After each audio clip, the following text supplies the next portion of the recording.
பிரசன்னமே என் நினைவுகள் இன்று அழிந்தாலும் நினைவிருக்கும் பிரசன்னமே போகையிலும் வருகையிலும் என் துணையாயிருக்கிறீர்.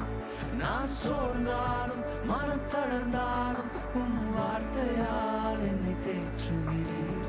போகையிலும் வருகையிலும் என் துணையாயிருக்கிறீர். நான் சோர்ந்தாலும் மனம் தளர்ந்தாலும் வார்த்தையால்